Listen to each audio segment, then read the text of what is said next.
Bien, donc nous voici partis dans une nouvelle scène où je vais vous expliquer comment créer ce que je pourrais appeler une création d'un paysage berge avec des berges et des rivières. Tout cela sera fait en low poly. Vous allez voir que c'est quand même extrêmement intéressant de comprendre un peu mieux comment celui-ci fonctionne. Alors ce que j'ai fait, c'est que je vous ai créé pas mal de petites... vous avez des fichiers, enfin que vous avez un prompt que j'appelle humain. C'est ce qu'on va faire ensemble. On va voir le temps que ça va durer. Je pense qu'elle ne durera pas plus d'une demi-heure la vidéo. Et ensuite, vous allez avoir un prompt qui a été automatisé. Et comme d'habitude, je vous récupère aussi le fichier Python pour que vous puissiez le générer. Attention, si vous faites cela, moi j'ai quand même une bécane assez puissante, ça prend du temps. Parce que tout ce qu'on lui demande de générer, ben voilà, ça ne se fait pas comme ça, hein. Il y a quand même pas mal de choses. Il y a la gestion des particules, il y a... Est-ce que là je ne vous ai pas montré, mais si je lance l'animation, vous voyez, on peut avoir quelque chose comme ça. Alors on peut tout changer, bien entendu, ce qui est assez intéressant. Vous voyez, on a des effets qui ne sont pas top top, mais on peut quand même faire des trucs pas mal dans ce style-là, avec de la pluie qui tombe et ainsi de suite. Vous avez même une espèce de brouillard qui a été mis en place. Bon, ce que je vais faire, c'est à partir d'une nouvelle scène et on repart de zéro. Première chose que l'on va faire, c'est vérifier qu'on a bien une connexion entre Blender et l'IA. Ça, je vous conseille à chaque fois, ça paraît cohérent. Au moins, vous êtes sûr qu'ils vous disent, OK, il y a quelque chose dans ta scène. Donc, je vais couper à chaque fois pour que vous ayez le minimum d'attente par rapport à ce que je vais vous montrer. Puisque maintenant, vous connaissez ça, hein. Je vais supprimer mon cube. Voilà. Alors, j'ai pas vu si je vous ai mis les raccourcis clavier. Ça peut être utile, on ne sait jamais. Voilà, parfait. Allez, c'est parti pour la suite. Donc là, je lui demande d'ajouter un mesh de type grid, subdivisé 4 fois, qui aura la taille de 20 mètres sur 40. On lance celui-ci.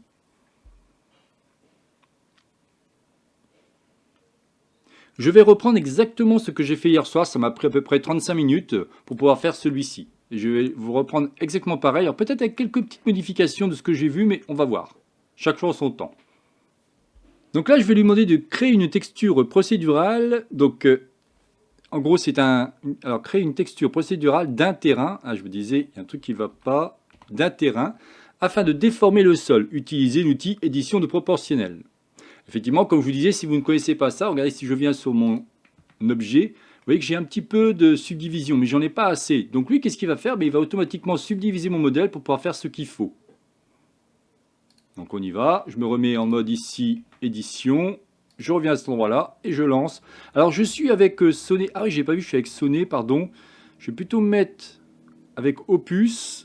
Il est moins gourmand parce que sinon je vais avoir un truc extrêmement rapide et ça va me consommer trop de tokens. Vous avez, je ne sais pas si vous avez vu, mais vous avez maintenant l'Opus 4.8 qui est encore plus performant, mais évidemment qui va manger encore plus de tokens. Donc encore une fois, à vous de faire des tests et des essais. Vous voyez, ce qui est très intéressant, c'est qu'il vous dit carrément comment même travailler. Vous êtes en mode édition, vous appuyez sur la touche G pour déplacer, rotation RS, mais vous pouvez aussi appuyer sur la touche O pour avoir ce qu'on appelle l'édition proportionnelle. Donc là, j'ai pas vu s'il m'a fait quelque chose de sympa. Il m'a fait quelque chose comme ça, mais c'est pas encore ça. Donc on va voir ce que j'avais noté dans mon autre prompt, ce que j'appelle le prompt humain. Donc faire un lissage du terrain en plein milieu du terrain sur la longueur de 5 mètres de largeur.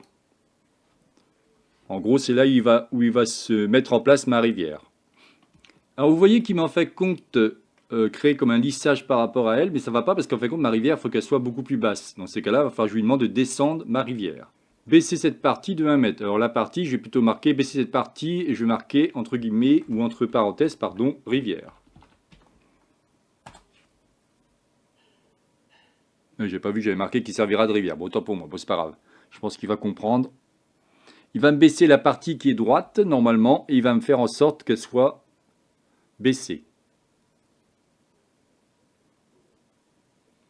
Ce qui est vraiment génial, c'est que vous fassiez des tests, hein, bien entendu. Hein. Faites des tests, essayez de comprendre, essayez de faire des phrases les plus concis possibles pour que votre Blender et votre IA se comprennent et fassent le nécessaire.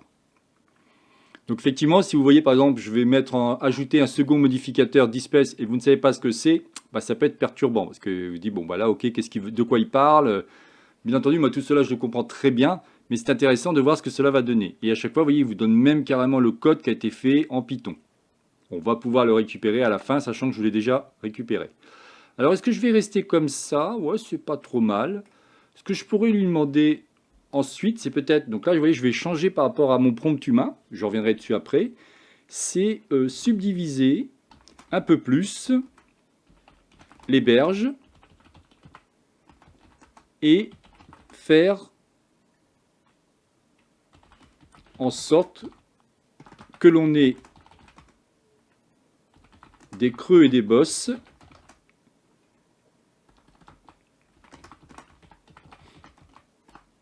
de manière aléatoire. Donc il va subdiviser mon maillage, il va faire en sorte de me créer des creux et des bosses en espérant qu'il ne va pas toucher la rivière. C'est vrai que j'aurais pu préciser. Je lui parle des berges. Alors est-ce qu'il comprend la différence entre les berges et la rivière? On va voir. Il est possible qu'il ne comprenne pas. Dans ces cas-là, il faudra que je revienne en arrière. Il vous dit qu'il va ajouter un troisième modificateur de type Displace qui va, grâce à une texture, pouvoir donner plus de bruit et plus de déformation. Donc là, c'est pas mal, mais c'est pas ça que je voulais. On va voir s'il va...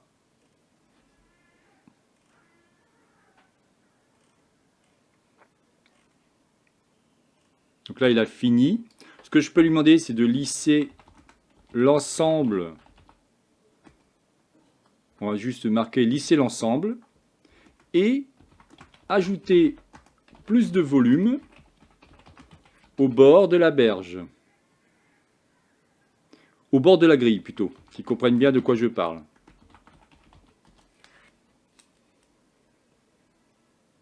Ça, vous ne le retrouverez pas dans mon prompt humain, mais c'est pas très grave, c'est une autre façon de faire. Si vous faites par contre exactement ce que je vous ai montré, vous allez voir que vous allez pouvoir réussir à quelque chose d'intéressant. Et je vais évidemment récupérer un prompt complexe qui va vous donner tous les détails pour retrouver le même résultat. Parce que l'intérêt, c'est quand vous faites quelque chose, est-ce que vous allez pouvoir le reproduire? N'oublions pas que l'intérêt, c'est pas de modéliser dans Blender, c'est de pouvoir faire des choses qui vont être reproductibles, comme j'ai pu vous montrer par exemple au niveau de la tombée des cubes et ainsi de suite.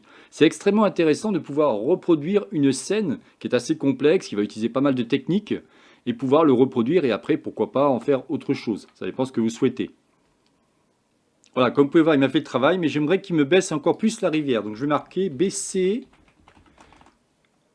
de 1 mètre, ça me paraît pas mal, la rivière. Baisser de 1 mètre.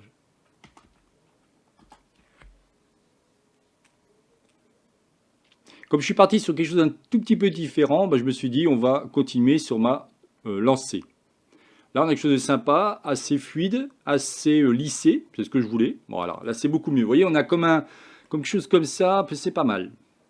Ce que je pourrais lui demander maintenant, c'est de... Alors, on va regarder un petit peu ce que j'avais fait dans le précédent prompt. Ici, je disais adoucir le terrain et mettre de manière aléatoire dans le terrain, ne pas toucher à la rivière. Encore 3 fois un lissage, effectivement, j'ai un problème de lissage.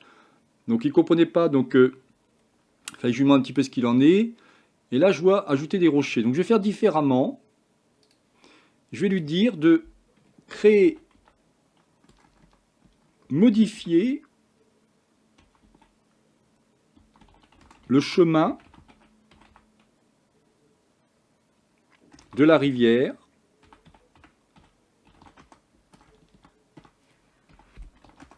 de manière sinueuse.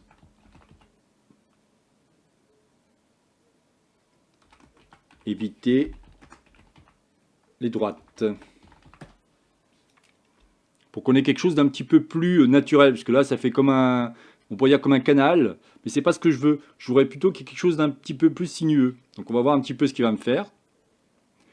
Malheureusement avec Claude on ne peut pas gérer les images, on ne peut pas lui donner une image à manger et dire voilà ce que je veux, essayer de me représenter la même chose. Ça il ne sait pas faire. Alors il sait faire des choses intéressantes avec les connecteurs, mais par rapport à ça il ne sait pas faire. Par contre si vous prenez dans le cas de ChatGPT, vous lui donnez une image, vous lui dites donne-moi le code Python, parce qu'il ne saura pas faire autre chose ou un prompt, il va savoir faire. Bon, chaque IA ont des avantages et des inconvénients, bien entendu. Bien, donc avant de continuer l'explication, il m'est arrivé une petite boulette. En l'occurrence, j'ai eu carrément une panne de courant dans la résidence. Donc là, j'ai tout perdu. J'ai pu refaire approximativement à l'identique, comme vous pouvez voir ici au niveau de Blender, parce que je n'avais pas sauvegardé le fichier Blender non plus. Donc malheureusement, j'ai pas pu reprendre à l'identique. Mais bon, on va retrouver approximativement pareil. Comme vous pouvez voir, la dernière information que je lui ai demandé, c'était de modifier le chemin de la rivière de manière sinueuse, en évitant les lignes droites. Donc il m'a donné quelque chose comme ça. Il est vrai qu'il y a quelques modifications, mais croyez-moi que j'ai repris les mêmes prompts, et malheureusement, il ne m'a pas fait la même chose. Donc comme quoi, je vous dis, c'est quand même un petit peu aléatoire la manière que vous allez travailler. Après, rien ne vous empêche de le modifier vous-même si vous le souhaitez. Partant de là, si je continue ce que j'avais demandé, donc adoucir le terrain, tout ça c'est pas la peine, puisque comme je vous dis, on est parti différemment. Ce qui va m'intéresser, c'est d'ajouter des rochers de différentes tailles sur les berges. Je peux même rajouter ainsi que quelques cailloux.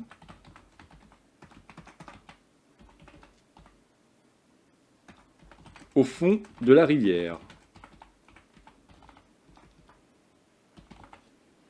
Donc ajouter des rochers et des cailloux, ça on voit bien la différence, de différentes tailles sur les berges ainsi que quelques cailloux au fond de la rivière. Donc c'est très intéressant de voir comment il va disposer ça. Là c'est ce qu'on appelle du scattering, en fin de compte il va être capable de disposer de manière aléatoire des cailloux, des rochers et ainsi de suite par rapport à ce que je lui demande. Alors évidemment, je ne vais pas du tout dire quel style de cailloux je veux, on va le laisser faire et on va voir ce que cela va donner. Encore une fois, c'est toujours intéressant de laisser faire pour après pouvoir perfectionner ou préciser précisément ce que vous vouliez. C'est quand même intéressant, il va créer entre 70 et 90 objets rochers cailloux avec différents types de classes, donc ça c'est bien, différents types de tailles si vous préférez. Il va évidemment créer ce qu'on appelle des rotations sur l'axe Z pour avoir quelque chose d'aléatoire. C'est quand même beaucoup plus intéressant. Alors, comme vous pouvez voir... Ouais... Mais pour moi, il n'y en a pas assez.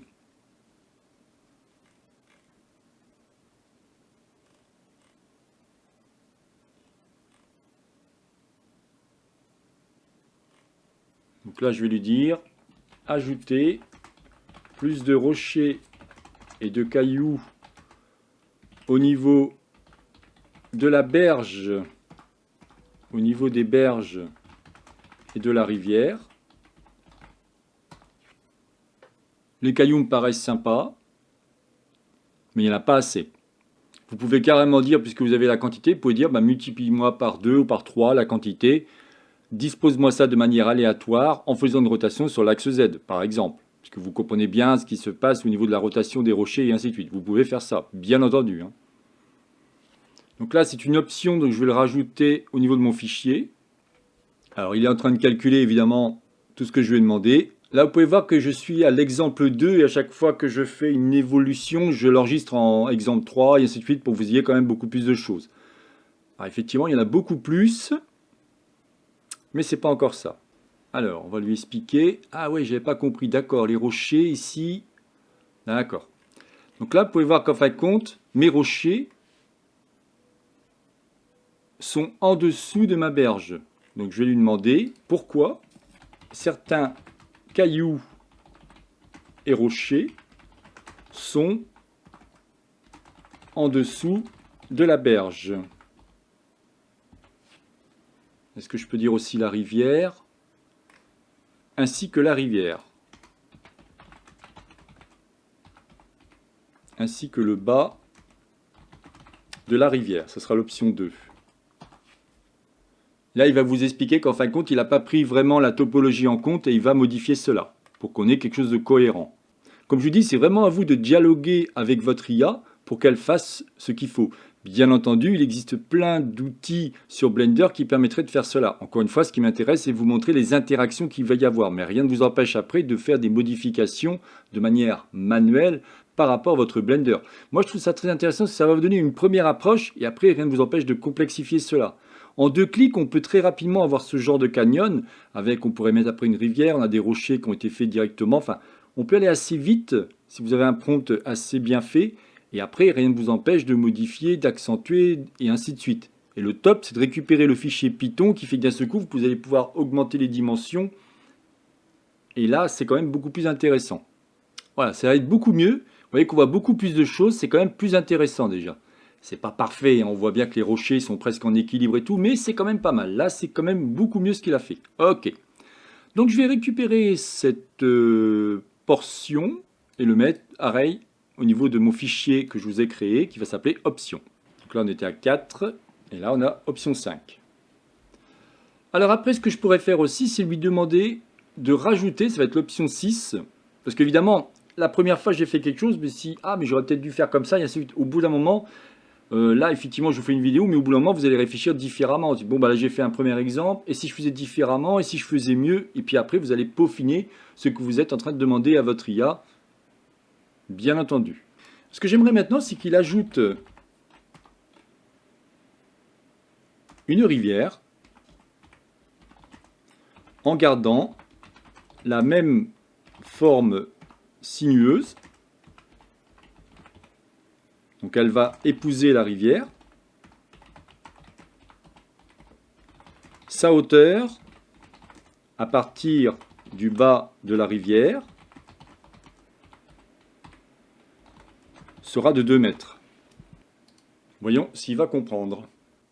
Ce que je veux, en fin de compte, c'est créer une espèce de transparence par rapport à une rivière qui va être mis au-dessus du bas de ma rivière, du bas de mon canyon ou de mon creux. Vous voyez, c'est ça qui va m'intéresser. Alors là, par contre, je vais demander 2 mètres, je vois qu'il me met 3 mètres, il n'a pas compris. On va voir ce que ça va donner, mais ça va être trop grand, à mon avis.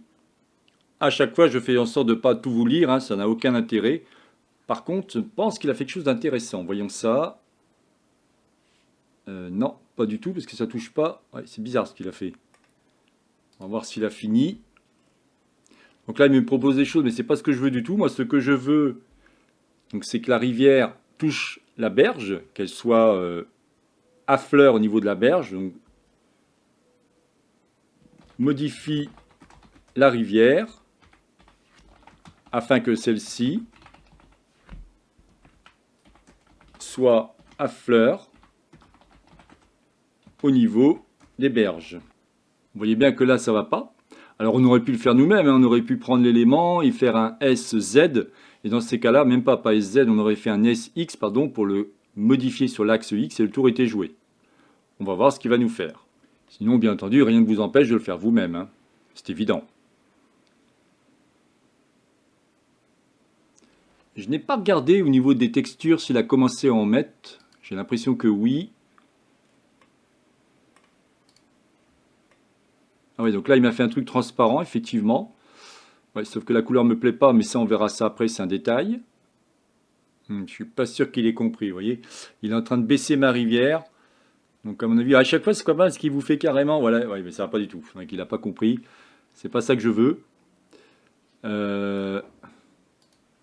Donc, comme quoi, vous voyez, des fois, il ne les comprend pas, hein. Nous, on monte la rivière de 1,50 m par exemple. Parce qu'il me dit qu'il est passé de 3 mètres, alors on va dire de 2 mètres. Et celle-ci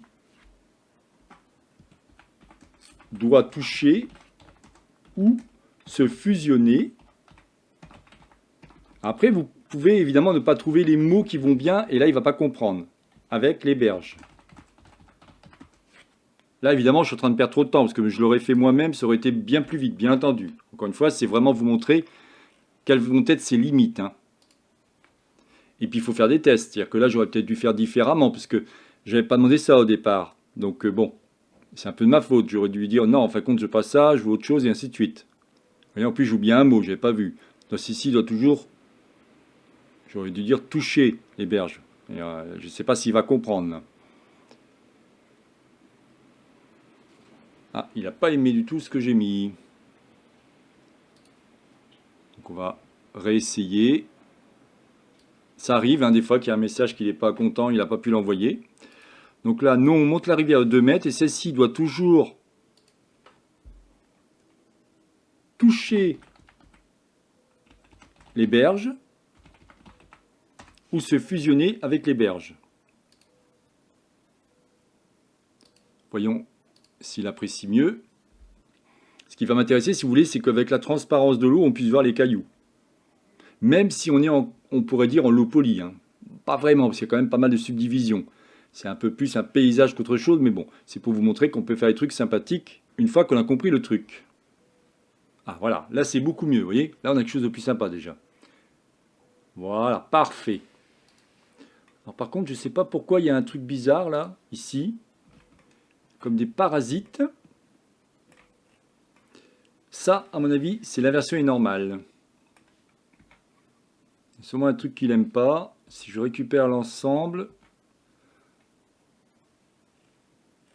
Bon, on verra après, c'est pas très grave. Ok, super. Donc j'ai ce que je voulais. Vous voyez que j'ai bien maintenant mes différents rochers. J'ai mon eau, donc je peux venir ici pour voir un petit peu ce qui se passe au niveau de la transparence. Vous voyez, on a des choses sympas. Alors si on continue ensuite, on va mettre un autre prompt qui dira, pardon, mettre de l'herbe et des arbres, buissons sur les berges et à l'extrémité de l'eau de la rivière. Je suis toujours avec l'opus évidemment 4.7 et je clique. Voilà, vous voyez qu'il a commencé à mettre en place les arbres et les buissons. Impeccable. Il m'a même mis de la couleur. Je ne lui ai pas encore demandé de la couleur, mais pourquoi pas. Alors par contre, pourquoi il m'en a mis dans l'herbe? Dans l'eau? Bon, pourquoi pas, ça fait comme des algues, ça peut être sympa. Donc là, on va dire mettre des textures et couleurs pour la rivière, arbres et buissons. Ça va être assez rapide. On peut préciser que pour la texture des rochers,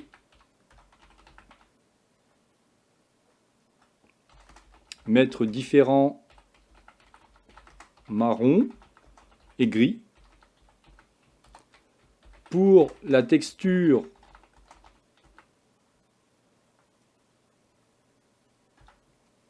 de l'herbe, mettre différents verts.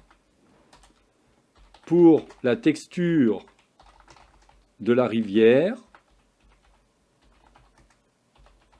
mettre un bleu vert transparent.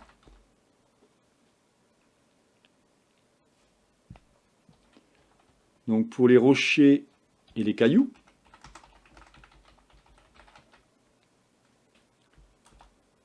Pour la berge, mettre différentes couleurs de type jaune orangé,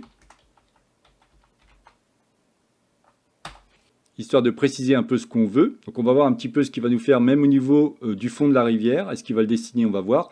Alors vous pouvez voir qu'on a un peu à la fois du high poly et du low poly. Bon, c'est pas très grave, hein, ça peut donner un style sympa.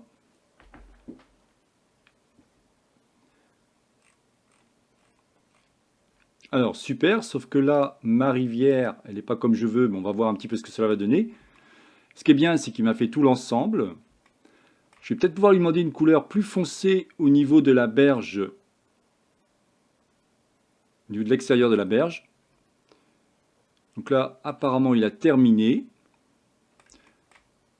Donc, changer la texture de l'eau, donc de la rivière, avec un bleu vert.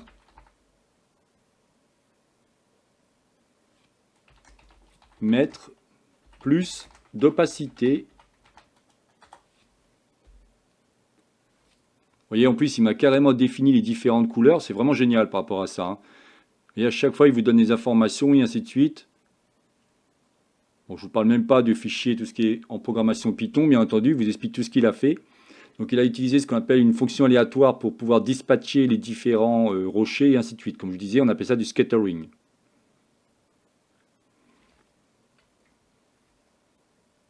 Voilà, super. Vous voyez, c'est quand même pas mal, hein. Je trouve qu'au fur et à mesure, il arrive à répondre à ce que je veux. Alors, ce que j'aimerais maintenant, c'est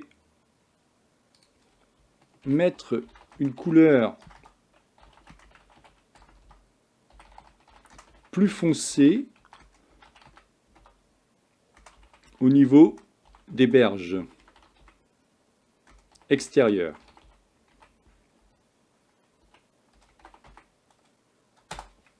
Voyons ce qu'il va me faire. Alors j'aurais pu sauvegarder pour que vous ayez une évolution. Vous voyez que ce n'est pas la même chose que ce que je vous ai présenté, mais c'est juste pour vous expliquer la manière que j'ai fait. Alors ce qui est pas mal, c'est qu'au fur et à mesure, je vois des choses que je peux améliorer et ainsi de suite, bien entendu, hein.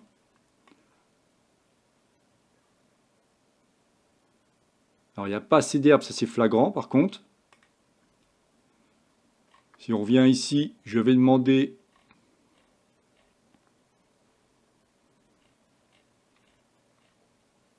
mettre de l'herbe et des arbres, mais c'est clair que là, il n'y a pas beaucoup d'herbe. Donc je vais marquer mettre beaucoup plus d'herbe aux alentours de la rivière. Super, donc vous voyez, maintenant on a quelque chose de plus assombri au niveau des berges. C'est exactement ce que je voulais. Alors ce qu'on peut faire maintenant, si je reviens au niveau de mon prompt, super, donc vous voyez que maintenant quelque chose d'un peu plus assombri, c'est parfait. Alors ce que je peux faire maintenant par rapport à mon prompt, regardez un petit peu ce que j'avais mis. Donc effectivement les brins d'herbe, j'avais pas fait le travail. Bon, il reste juste l'herbe. Dans ces cas-là, je vais marquer mettre beaucoup plus d'herbe aux abords des berges. Par 2, ça me paraît un peu léger, mais on va voir ce qu'il va me proposer. Évidemment, là aussi, il faudrait faire ci différemment. Il faudrait prendre la gestion des particules, créer le fameux brin d'herbe, le multiplier, le mettre dans une collection, et ainsi de suite. Et là, vous aurez quelque chose d'intéressant. Mais là, par contre, bon, au niveau de l'herbe, c'est pas terrible, hein. Il m'a mis comme des cônes par rapport à l'herbe. Effectivement, là franchement, c'est pas terrible. Donc, je pourrais peut-être lui demander de changer. On va multiplier encore par 2. Multiplier par 2 la disposition de l'herbe.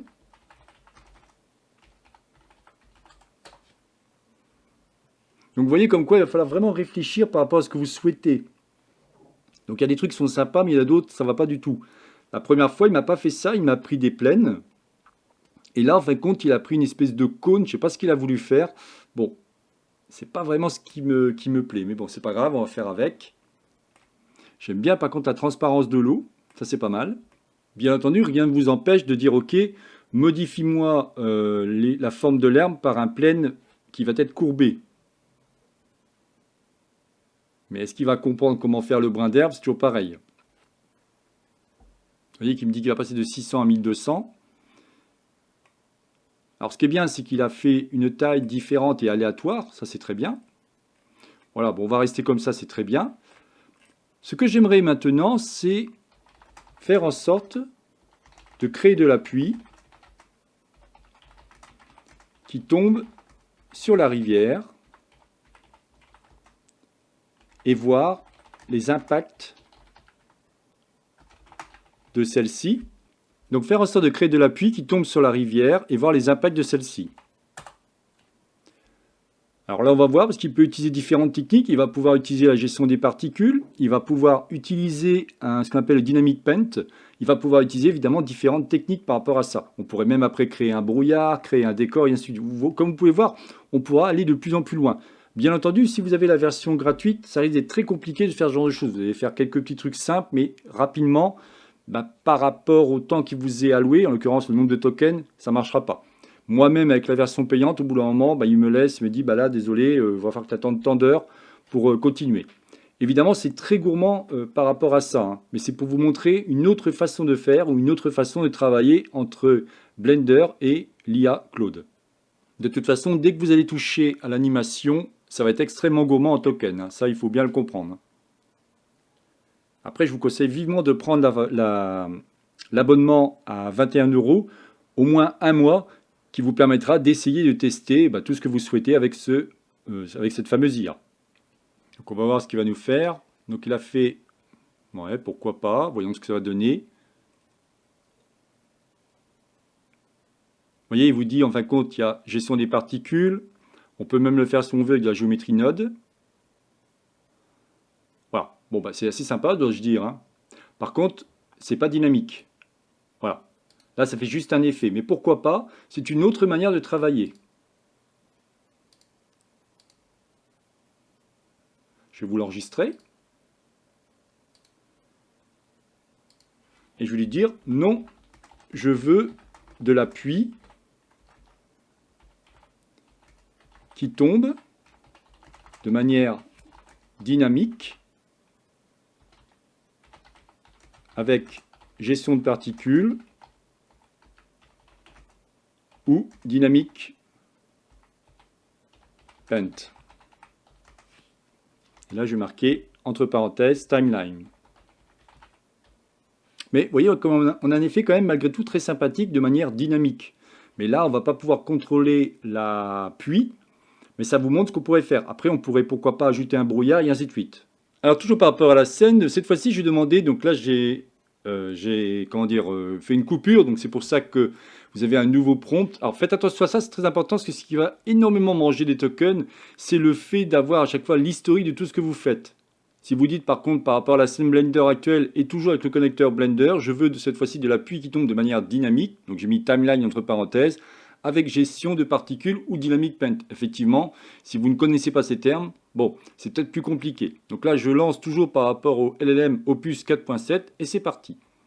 Et vous avez bien vu que j'ai marqué que je veux travailler toujours avec le connecteur, puisque dès que vous vous arrêtez, même 3-4 heures, ou tout simplement vous arrêtez une journée et vous repartez, il est possible des fois qu'ils ne comprennent pas de quoi on parle. Là, même si je suis parti sur un nouveau chat, il va comprendre de suite de quoi je parle. Donc il va inspecter la scène et après il va faire ce que je vais demander. Ce qui est très intéressant lorsque vous marquez cette phrase, c'est que celui-ci va scruter la scène que vous avez faite et ça va vous permettre de pouvoir vous dépanner, vous aider, ou vous apporter des astuces par rapport à ce que vous souhaitez faire. Si vous êtes bloqué précisément sur quelque chose, lui va pouvoir vous aider. Vous voyez comme quoi c'est aussi une autre façon de travailler entre l'IA Claude et Blender.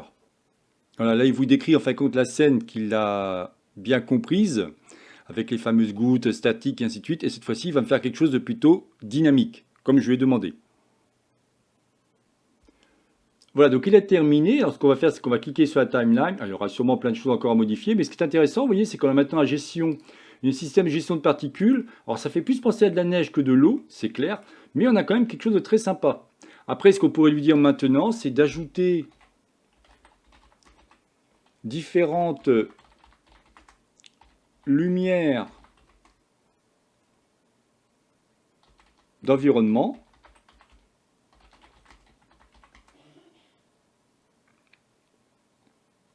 afin d'avoir un rendu ensoleillé.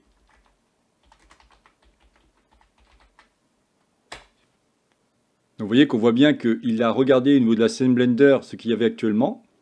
Et évidemment, il va rajouter différents éléments pour avoir un rendu sympa. On pourrait évidemment continuer de plus en plus tout ce que je vous explique, hein. On va pouvoir mettre après pourquoi pas des troncs d'arbres dans l'eau, on pourrait mettre pourquoi pas aussi un personnage, mais dans ces cas-là ce serait bien plus complexe, ou le petit robot que j'ai pu vous montrer, on pourrait le mettre dedans en train de pêcher, enfin vous voyez, comme dit toujours aux personnes, seule votre imagination vous arrêtera. Mais bon, je vais m'arrêter là justement par rapport à ça. Je pense que vous avez compris ce que je voulais vous expliquer entre la relation entre Blender et l'IA Claude. Vous voyez que on va pouvoir faire vraiment beaucoup de choses. Par contre, prenez bien conscience que celui-ci va être très gourmand en tokens, hein. Donc, moi, ce que je vous conseille à chaque fois, c'est de récupérer votre scène et lui dire, voilà, par rapport à ma scène actuelle, je voudrais que tu fasses ça. Donc, faites plusieurs chats. Parce que sinon, à chaque fois, il va relire tout votre historique et ce qui va être très gourmand en tokens. Donc, partant de là, après, ça va être la catastrophe. On va le laisser finir et on va voir ce que cela va donner.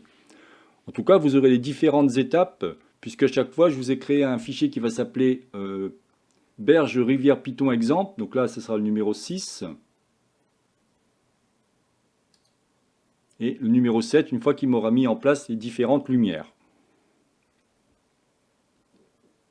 Et je m'arrêterai là par rapport à ce deuxième exemple que je voulais vous mettre au niveau du bonus 2026. Mais si vous regardez bien, on a utilisé pas mal de techniques, hein. Si vous regardez un petit peu les différents modifiers et ainsi de suite, si vous connaissez Blender, vous allez voir qu'on va utiliser pas mal de techniques. Donc malgré tout, il a fallu mettre pas mal de choses, hein. Donc vous retrouverez, alors pas le même prompt que je vous disais au départ, j'ai fait trop de magouilles, donc là je vais laisser tel quel, tant pis. Mais vous aurez le prompt par contre d'origine, de ce que j'ai pu vous montrer.